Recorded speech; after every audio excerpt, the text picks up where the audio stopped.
But today we're going to talk about responsible decision making, and that's one of the five competencies for social emotional learning. And I always want to say, what is social emotional learning? It fosters knowledge, skills, and attitudes across 5 areas of competence and 4 key settings. And if you go over here to the wheel, in the center, you have social emotional learning, and on the outside, you have the 5 competencies. And today we're going to talk about responsible decision making. And this is from Castle. Most of the stuff that's on these slides presentation is from Castle. And if you want any of their stuff, which they are phenomenal, they have it all. You go to KVEC, and I always just type in SEL and it pops up, and then you can hit that first link and it takes you to the Castle. Well, not the Castle, but Castle. So we're going to talk about responsible decision making, making caring and constructive choices about personal behavior and social interactions across diverse situations. And we know with our kids a lot, that is a big that's a big area that they are not quite competent in on making choices, constructive choices. And this is something that we have to teach them. Okay, Shane has bad service. Repost the sign in for him, Mary. Okay, curiosity. This is examples of responsible decision making. Curiosity, seeking new knowledge and understanding, open-minded investigation, and critical thinking, considering the well-being of others and understanding impact and consequences. Okay, curiosity, that's just seeking new knowledge and understanding when kids are curious about stuff, about anything in your classroom.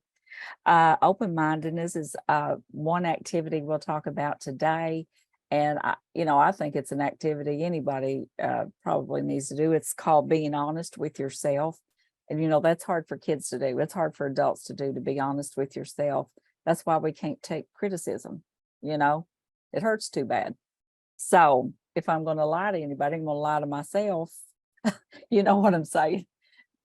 Burn unmute, because I know you're going to want to talk. So it's being honest with ourselves. And I've got just a little activity. We're not going to do it, but I'm going to tell you about the activities. I'm going to put them all on this PowerPoint, and I'll send them to you.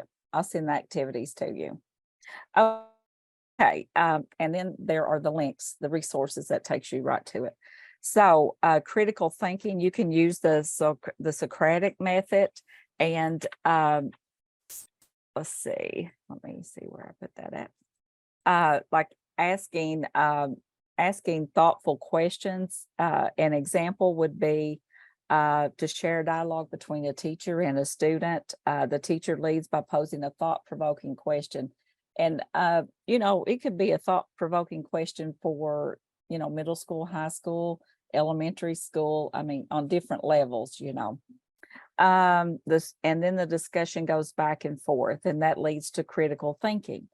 And what are 3 good Socratic questions that you can ask? One is, am I sure that what I'm saying is true? Is what I'm going to say a good thing? And do I really need to say it? And is it useful? I try to stop myself from talking when I don't think, So that's a good little lesson for your students. Am I coming through? Am I okay? You're good. Okay, types of examples of Socratic questions would be, why do you say that? Have kids think about what they're saying and why they say it. Sometimes they don't know, especially younger kids. What do you mean by? And then what do you mean by what you're saying? And how does this relate to our discussion?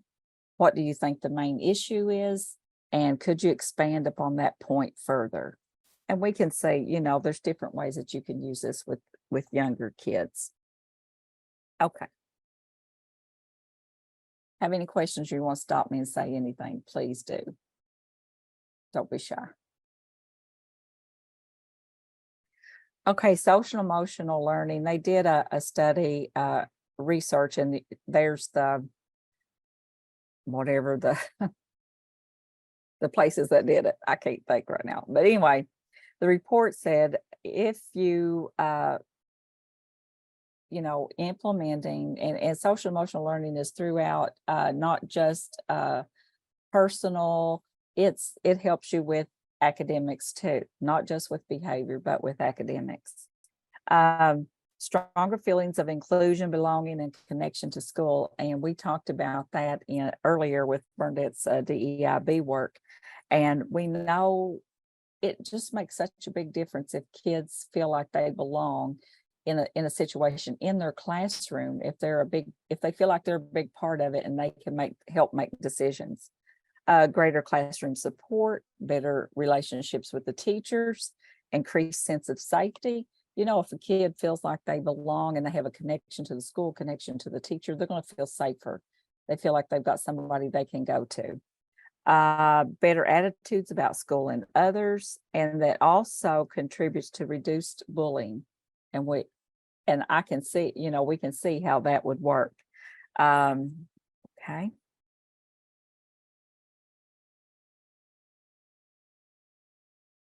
Social emotional learning, separating fact from fiction. When addressing misconceptions, it helps to describe what a school with SEL looks like. Practicing social and emotional skills like reflection and collaboration during academic lessons, such as working in groups on how to approach a math problem, opportunities for students to build supportive relationships with their peers and adults. And they can do that with group work. And there's all kinds of different activities you can do to group your kids so they can get to know each other and develop a relationship. And one of them is like a morning meeting or a quick check-in with a staff mentor, or you can do the check-in, check-out. Learning about and practicing social and emotional skills with age-relevant instruction, such as lessons on how to be a good friend or coping with stress. And adults modeling this is another way that we see that schools are implementing. They're an SEL school. Adults modeling social and emotional skills, proactively looking for ways to support students, families, educators, and students working together to plan, discuss strategies for promoting SEL. And if you have clubs and you have councils, the student council, you might not always want the students that are the A students. You may want the students that are sometimes a little hard to handle. And you can get a lot of information from those kids. And modeling, adults modeling, sometimes teachers kind of get a little, they may get mad at their teacher next door, but those are things that kids watch. They see that, they know that, Okay, so we want to set as a good example there. Any questions? Anybody want to stop me? Hello? Okay. Now, I'm not going to go read all this. I'm just going to give you, I'm going to give you a second to read that. And just responsible decision making is the abilities to make caring and constructive choices about personal behavior and social interactions across diverse situations. And one thing about that is that, like we talked about, we have to demonstrate that. And when you're talking about open-mindedness, you want to talk about things like, okay, is there another way we could solve this problem? Does somebody else think differently about this? So those kinds of things. And then we talked about critical thinking skills. And let's see, okay, I'm coming up on some stuff. Reflecting on one's role to promote personal, family, and community well-being. And, you can give some scenarios or some talks about things that happened in, with your family while they were on vacation, or maybe not that, but something, that can relate to the students. Okay. We can consider the well-being of self and others when making decisions. That's one thing you want to teach your kids. Okay, if you make this decision, how is it going to affect your classmates, or how is it going to affect the school? Okay, say that you throw garbage down in the hallway. How's that going to affect the school? How's that going to affect your classmates or your teachers?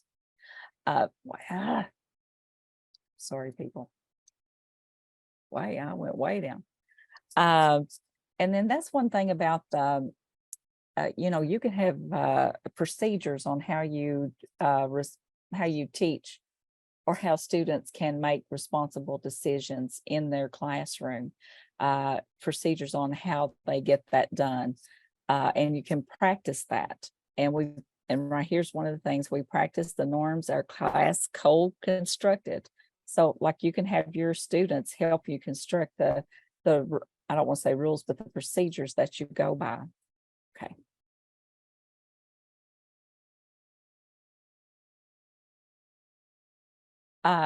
What does responsible decision making look like in our students? And I'm going to tell you this: I love cats, so you might see a few of those. Identifying problems, analyzing situations. And you, like when you have your class together, you can throw some problems out there to them, and then have them come up with some ways to solve those problems.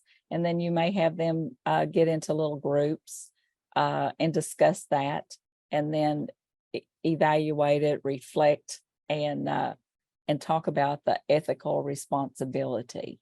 And that's something we have to teach kids, how, what their ethical responsibility is. Okay. What does responsible decision making sound like in our students? How will this impact others? Is it worth it?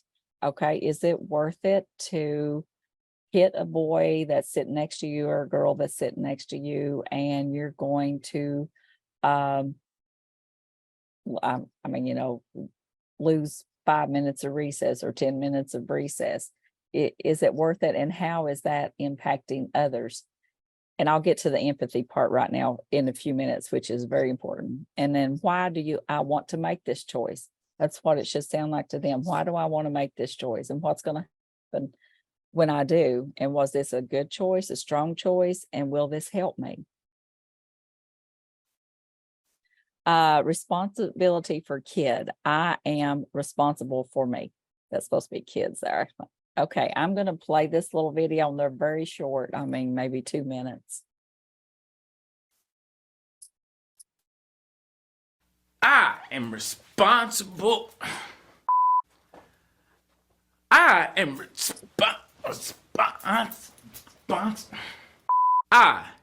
responsible for me. Yo, hello, Mr. Brown. Hello, Mr. Brown. Hello, Mr. Brown. Can you do it with me? I am responsible for me. I am responsible for me, and you are responsible for you. A boy named Cam wanted to go spend the night at his friend's house. He asked his mom. His mom said, okay. He packed his bag, was ready to go. He walked down the stairs. He was getting ready to go, and mom said, oh, did you clean your room? And Cam's face turned red because he did not clean his room. And because he didn't clean his room, he could not go spend the night at his friend's house. Cam was upset.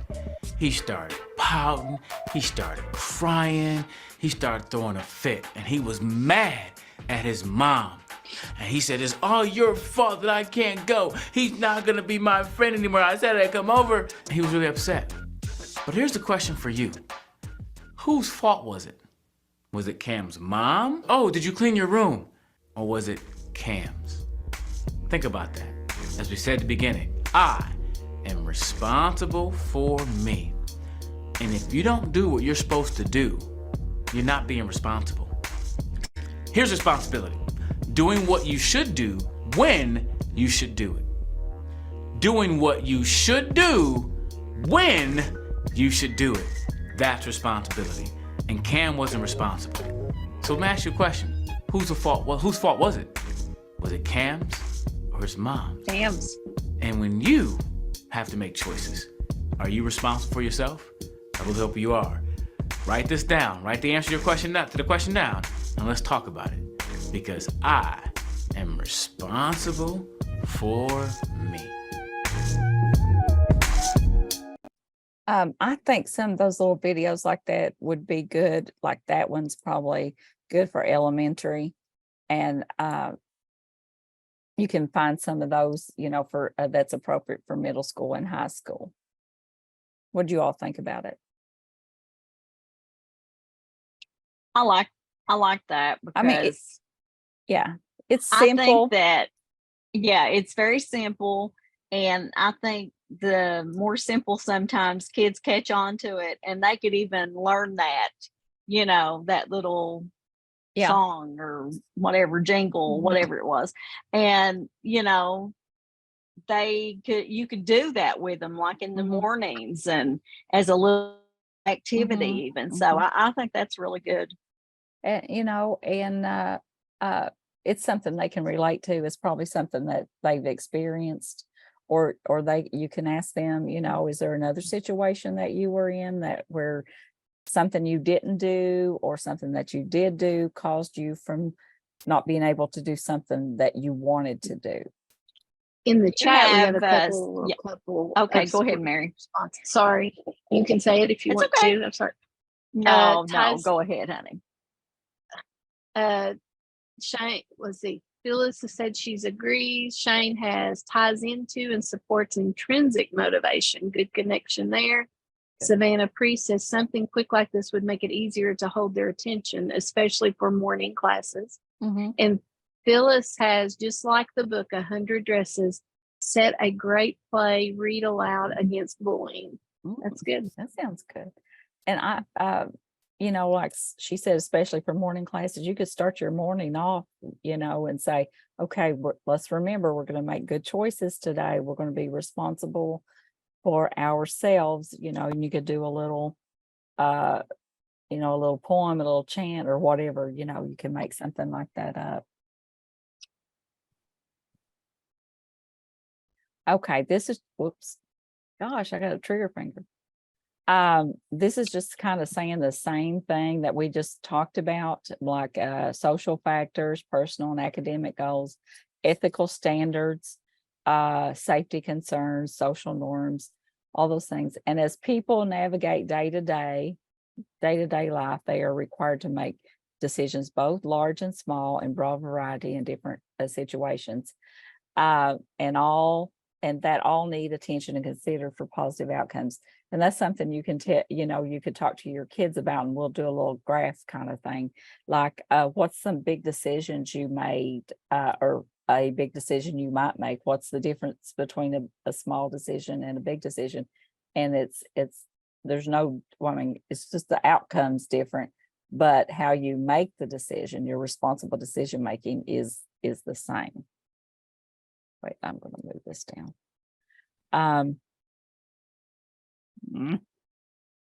Okay. And kids, one good thing, or one thing that you can do is, I think it's called a rose, thorn, and bud. Have kids set goals and say, okay, where was I? Where am I right now? Where do I want to be next week? And what's the responsible decision making that's going to help me get there? For instance, maybe a kid wants to, I'm just going to use this for an example. Maybe they want to make an A on their math test.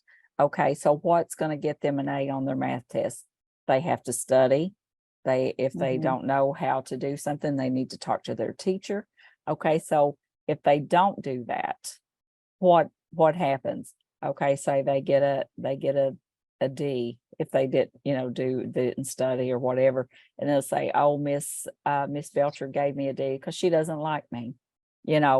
Those are situations that you can talk about,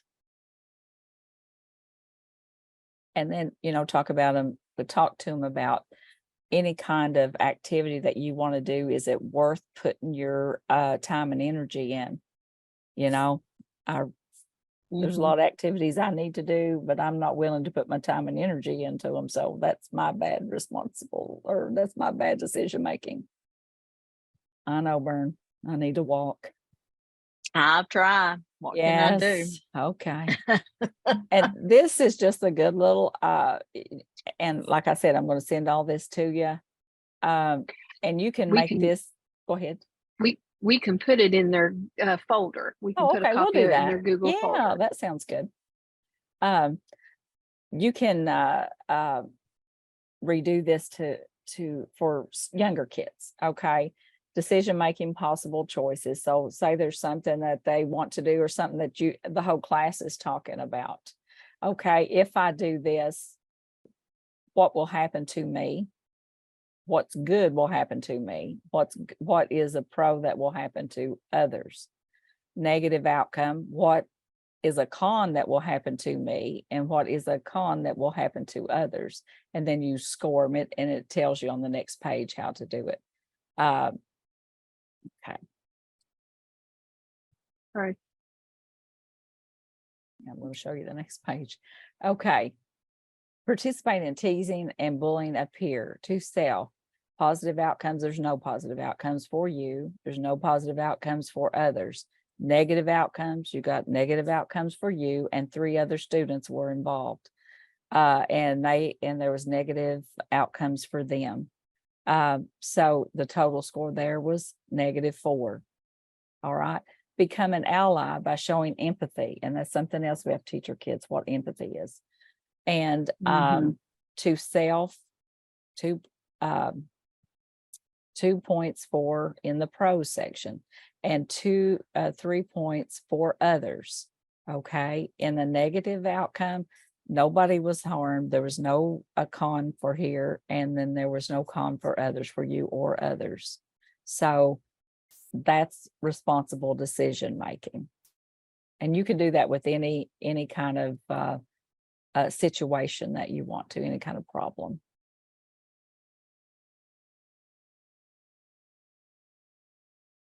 And the T chart, just the pros and cons. You can throw some examples out to students, like if you, I'm just using simple ones, but there's a lot of others that you can use that go deeper. If you're running down the hallway, what's a pro? They may think the pro is they're getting somewhere faster, which, it's probably a pro to them. But the cons are you're going to get in trouble. Your teacher's going to be disappointed. You could fall, you could hurt other kids. There's different cons that can happen in any situation. You could use that T chart. Okay. Anybody got something to say? Please say it if you want to. Let's see. I had one more thing here. Okay. I do think that's real important right there, the T chart, helping them to look at the pros and cons. And then once they think it through, it helps them to remember to process that the next time that they want to act out or maybe lose control, that they can think about that and how they, okay, what's going to happen to me if I do this? And, but if I don't do this, what's the pro of it? I'm not going to be in trouble. I'm not going to have to set recess and I get my snack, Yeah. So I do think this would be very beneficial. Agree. And I do think too, once they do this and they go through the pros and the cons, facts and opinions, advantages and disadvantages, like it says here, it might help with the empathy part, and I do. In one statement, I read this, and it makes perfect sense. Just a little statement about, if you see somebody hit their elbow, and everybody knows that hurts really bad, and it makes you cringe if I see somebody else hit their elbow and they're like this, I'm like, oh, because I feel it, Yeah. That's a good example of empathy. Okay, moral dilemma. That's a very good example. There you go. This is just creating some moral dilemmas. And you remember J.C. Stewart's a penny's worth of character. We have. Yes. Okay. That would be a good little book to share with young kids, but create a number of possible moral dilemmas your students might encounter. We have in the chat, Savannah put, our students are taking semester exams, and I've been pleasantly surprised at the level of empathy that students have displayed for their classmates as they struggle through the final push towards the end of the year. That's a good connection too. That's so good. great. That's perfect. That is perfect. I love that. I love to see kids caring about other kids and caring about Me too. other people. That's a good human. Okay, you can create, like, depending on what level your kids, what level you teach. This little activity, you come up with some moral dilemmas and you put them in a bag, and the kids draw them out, and then they talk about what they would have done. They read it out loud and they tell the classroom their answer on the spot is how they would handle that situation. One of them is, I saw a good friend of mine shoplifting. What should I do? Now that's a dilemma. That's a moral dilemma. You've got That a is. friend, or the cashier gave me an extra $1.50 in change after I bought candy at the store. What should I do? That might be an easier dilemma to solve for a kid than it would be telling on their friend. But anyway, so this is a good classroom problem solving activities, and they don't, like it says, they don't have to be dull. They can be genuine, something that is personal to the kids that they can relate to, so I mean, you could put in there some, older kids. One of my friends was smoking pot or drinking or whatever, and they were going to drive, and what should I do? Should I call their parents? Should I tell somebody? Should I take their keys? Those kinds of things.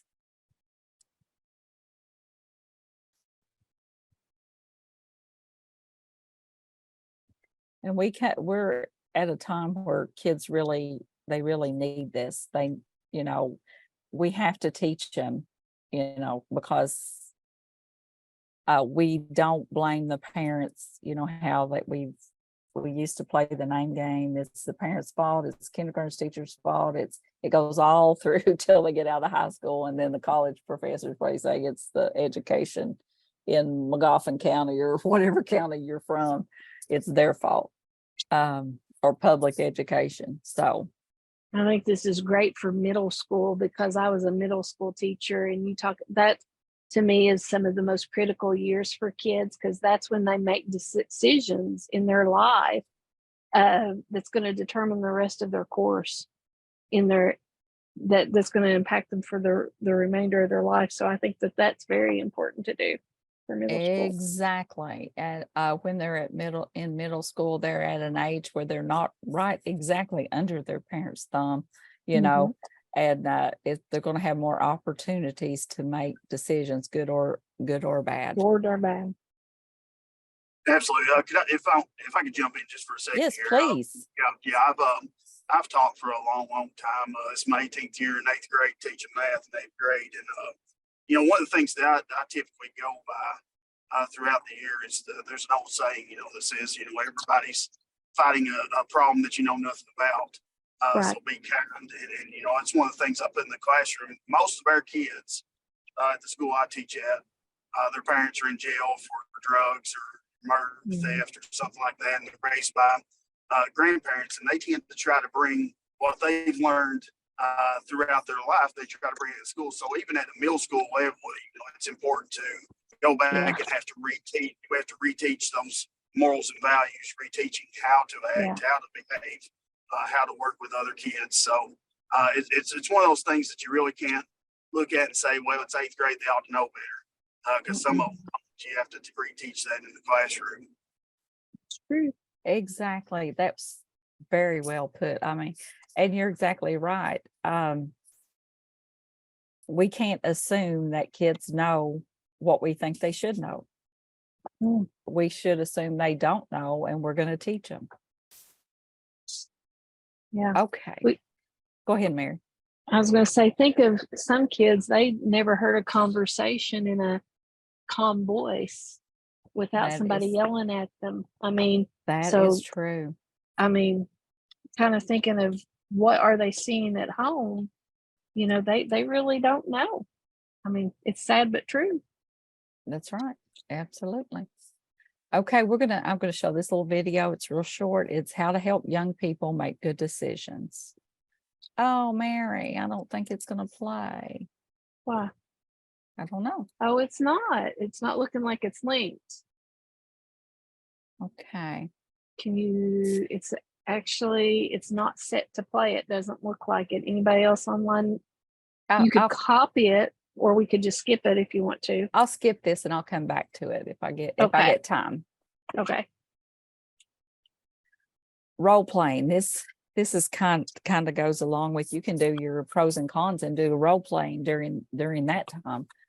During role playing, kids place themselves in an imaginative social setup in which they must find a way to interact with others. And mostly kids will experiment with a role of a personal character that they would like to be. And this makes it possible for kids to empathize with someone else and be able to understand why these people or characters do what they do. Your child's able to relate to his emotions as well as gain control over his behavior. And it's one thing to tell kids, you are the only one that has control over what you do, how you behave. But we have to teach them why that is so and how that is so. So, well, that I'm telling you, And this how thing to is manage sensitive. those emotions, How to you manage know, and I think, exactly. you know, by doing these things that helps them to learn strategies that they can use when that happens to them. Mhm. And I think role playing is a perfect way to do that.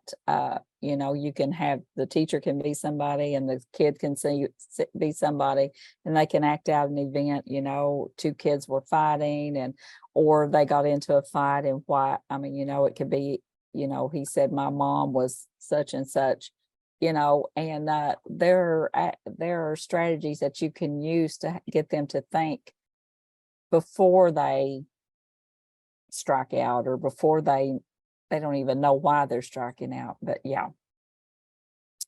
And I like this one. One major reasons why child therapists use role playing is that it's both a stress reliever and has soothing effects on the child. And I can see it being a stress reliever because it's like they're playing somebody else, you know, it's not really them. So they can kind of be free with that. Okay. How to encourage role playing. And, you know, you will have kids that don't want to do that. I don't want to do that, you know, and it's probably, especially when you get to the upper grades. Find a safe place, a play space for kids to play, whether inside or outside, and fill them with stuffed animals and costumes and props. And, you know, that's for younger kids. Encourage them by being a character yourself. Read to them in the child tone, leaving open-ended questions to stimulate their creativity. Practice doing this, especially before bedtime, and that's good for parents to do. And as we know, the cast of the SEL, it rings from school to class. I mean, from classroom to school to community to families. So it's not just the schools. Okay.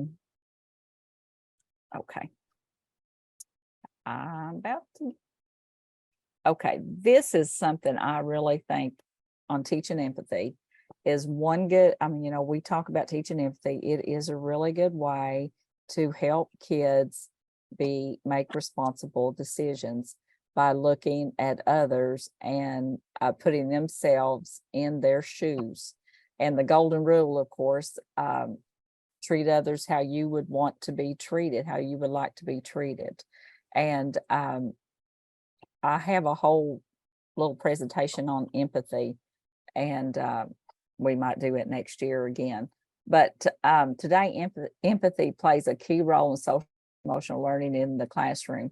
And, you know, a lot of things we see now, it's all about me, how I can get what I want, or I can get somebody else to do what I want.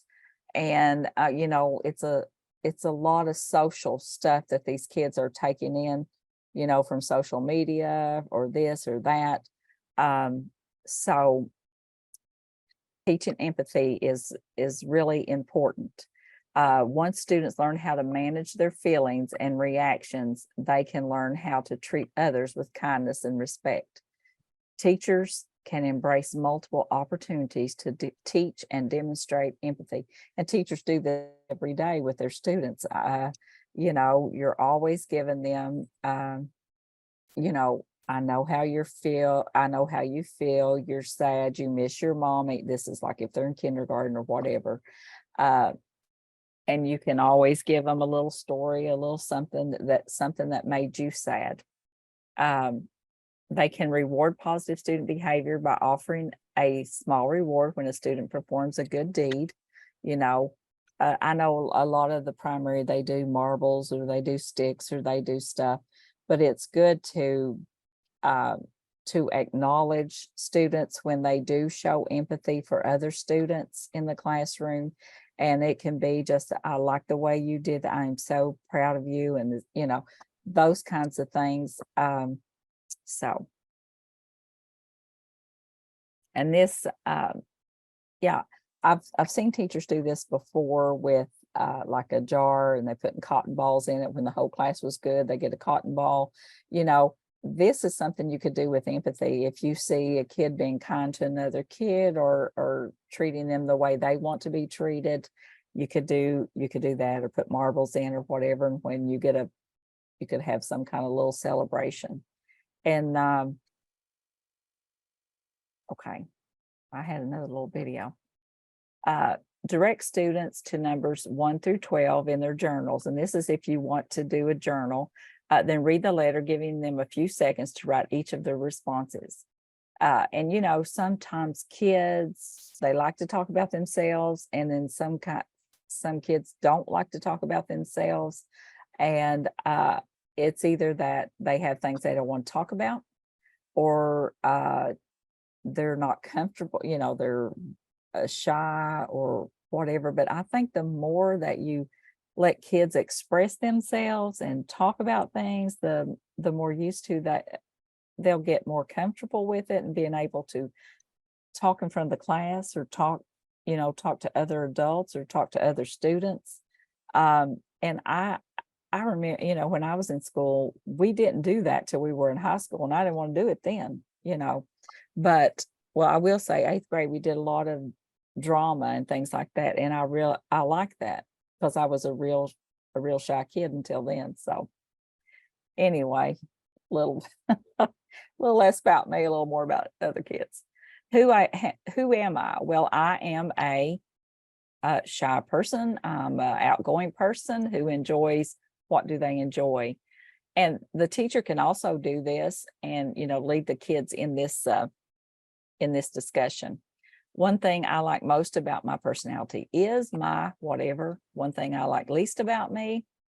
One food I enjoy, but I hate it when they serve it in the school cafeteria, when they serve what in the school cafeteria. I often imagine that I will be like in the future when I'm an adult, when I grow up, and I hope others describe me as being, you know, what kids we would want others to see us as. Okay. And then you have a little explanation down at the bottom you can say to your students. I do like this too, because was it easy or difficult to write your choices? Some of us are better able to understand ourselves than others, but we're all going to improve this year. Use self-understanding the next time you choose negative thoughts, actions, and feelings. Try to understand your motivation for acting that way, and what is your motivation. You know, it is kids. I can see kids saying, well, I don't know what I am. I don't know what kind of person I am, you know, so. All right, people, let me see. All right, people. I 15 have, minutes. okay. Well, I'm going to tell you something. I'm going to put all these little activities and things. I don't have them all on here, but I'll put them in that folder. Okay. So you guys can look at them, and I'll put some extra in there too.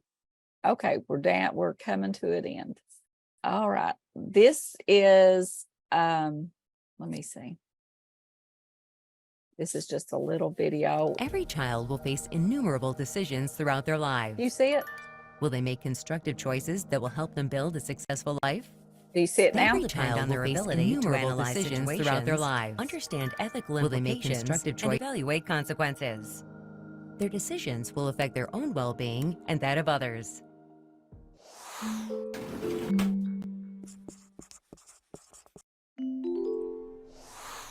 I think for responsible decision making, what we're really talking about here is teaching kids to think through all the parts of a problem and really understand it in a deeper way, so that they're not making impulsive decisions, that they're thinking about, if I make this decision, what are the consequences of that decision? So we're actually trying to think through a few steps ahead. How will other people react to my decision to do X?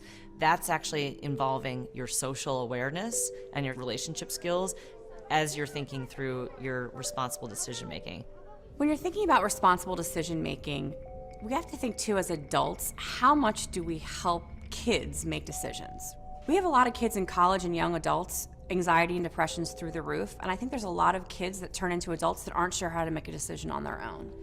So the idea as teachers and parents of supporting our kids in decision making and also letting them deal with natural consequences of their decisions when we know it's not going to hurt them, of course. And again, it's case by case and it depends on age, but it's really important to think about us as scaffolding them, but we want them to be able to eventually make independent decisions that hopefully are the right ones for them. Having conversations after they make their choice, why did you choose that? What could you have done differently? Was that the best choice? And really allowing them to construct their understanding or verbalize the way that they made that selection. Sometimes it may be because it was enticing, or because they thought it would be fun, or they thought it would have a certain outcome, and that may really give us some insight on how do we present choices? What choices can we present that in the end really gives us what we're looking for? Because choice allows growth and opportunity. As we think about discipline or consequences, really having our young people think through what happened, why did I do what I did, how did that make others feel, and then what's appropriate for me to do now, both in terms of having a consequence, but also to repair the damage. So if a young child is in trouble for being disruptive in the classroom, we could just give them a timeout, or we could actually help them understand, why is that actually a problem? What is the teacher's experience like when she's trying to teach a lesson and you keep on being disruptive? How would you feel if you were trying to communicate to a group of 25 kids, but one student kept doing that? And what can we do to let that teacher know that we understand how she must feel and that we're sorry about that?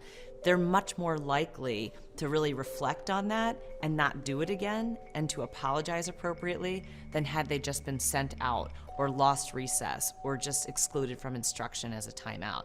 So it's really important for discipline that we give kids opportunities to analyze the situation, to reflect on the different perspectives, and to repair that damage, so that they're more likely to internalize the lessons that can be learned from these conflicts and not simply just repeat it again or just get angry.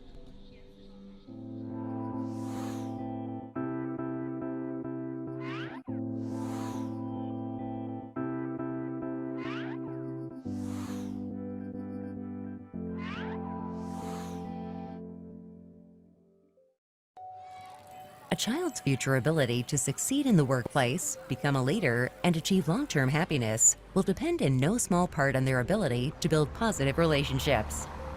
Students who learn to communicate clearly, I don't know where cooperate that's with others, coming and from. I can't constructively find negotiate conflict are well on their way to future success. Okay. I think that video, it was off some, so I was We playing talked two. about self-awareness, which is understanding yourself, and then social awareness, understanding others. So getting into relationship skills is really then, okay, now you're interacting. I'm not just standing over here thinking, I wonder what you're feeling, I wonder what you're thinking.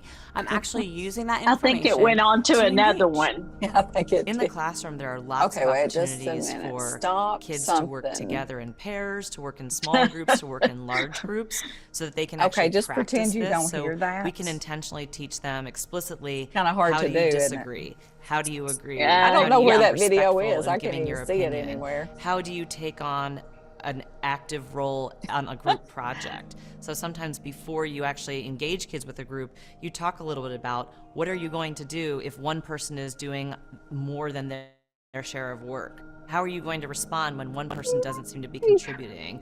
What are the different roles that we have as part of this group? Who's going to be taking notes? Who's going to be making sure we stay on task? Who's going to be keeping time? Who's They're going over to here make sure too. that the conversation keeps moving? So we can actually teach Did you kids click it how to on be productive this, on members of a group resources? and give them Wait, lots of which one? opportunities in every class to work in groups. You've probably heard quite often the idea of project-based learning or problem-based learning. And so that's not just your typical project, we're gonna Oh, build something together. It's actually thinking about, okay, not let's that take our video. learning and apply it to a real-world your problem, video, and sorry, then as that's a group, showing we're you gonna solve my that. bad. oh, And it's That's a your wonderful Zoom. way because kids are Right learning down there. content, they're learning I standards, thought I but stopped they're it. also learning relationship It's not skills. stopping. How do we work together? Like, How do we the decide who arrows does are in what the- role? How do we figure out when we're successful? Now, What if stop we it. make a mistake? What if we don't agree with someone? How do we navigate that? So It's now important close to that build one. relationship See that skills little with your exit? children. No. Oh, what did I do? You close all of them. Well, that's okay. I was That's done. okay. All I had left was, oh, wait, here. All I had left was the resources on a sheet, but that last video was pretty good too, but I'll stick it on there too. Do you guys have any questions or anything? I know I went through that pretty fast, but it's pretty good stuff. It is. Very important. It's really good.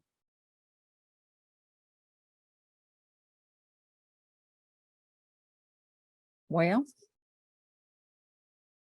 Mary, what do they need to do? Do their, Okay, real quick, I will pull up, if you'll stop sharing, hit that red button uh-oh, up there at Okay. the top. I got it. And then I will share. My Oh, that's screen. good, Shane. It's good. Oh, excuse me. Phew, I'm about ready to sneeze. Sorry, guys. Know thyself. That is true. But real quick, I just want to remind you of a couple of things that we have going on. So if you'll take a look and see my screen here, we have Todd Whitaker on July 12th. If you have not registered for that, highly recommend that you do that, because that's a great speaker and he has some great information. Just, this is for experienced teachers, new teachers, any teacher. You'll get some great ideas and tips for the next year. Also remind you about our KVEC professional learning calendar. We have all kinds of things going on this summer from all the content areas. So just making sure you're aware of those. And then also that access to your new teacher network folder, which was in your email I sent today too. And then here's the dates for next year for the new teacher network. So just, they are set. They are every third Thursday of the month. I will do a calendar invite in August for all the dates. So if you accept them, they'll be on your calendar and those reminders will come in for you. And then I'll also send email reminders during the week of for you. We do have the new Teacher Institute on July 26th that will be here at KVEC that has all kinds of great sessions for you all. So keep that in mind. And there's a registration on the PL calendar too for that. And that is it. We are done with another year, and pat yourself on the back. You have survived another year. And so some of you, this is your first year and some it's your second or more. So congratulations on that. And please take some time to take care of yourself. Here is the feedback survey for you. If you will take just a second. You too, Phyllis. You have a great summer break. And hopefully we'll get to see you. But if you'll click on that link, some of the fields are filled in for you already, like the name of the session. We just have it as the new teacher network. We usually keep the presenter as KVEC staff, or you can put Verona Francis if you want. The ELA number should be in there. But if not, I've got that in the chat as well, or for you. And I still put Bernadette Carpenter. How on earth does that stay in there? I don't know, but here, if it's good, put my name in there. If it's You not so can't good, hardly leave find me. Bernadette's in there. Get rid. Hey, you can't hardly get rid of me sometimes. I I don't know know. I it. just We keep tried. you. I don't know what is up with that. I gotta go fix that. Can't say. But we just usually keep it as KVEC staff. So on that one, but as soon as you all get that filled out, you are good and ready to go with a few minutes to spare. And enjoy a summer break. And if anybody wants to know how to play 2 videos at one time, I You're got the you woman. covered. Contact us. Contact Bronx.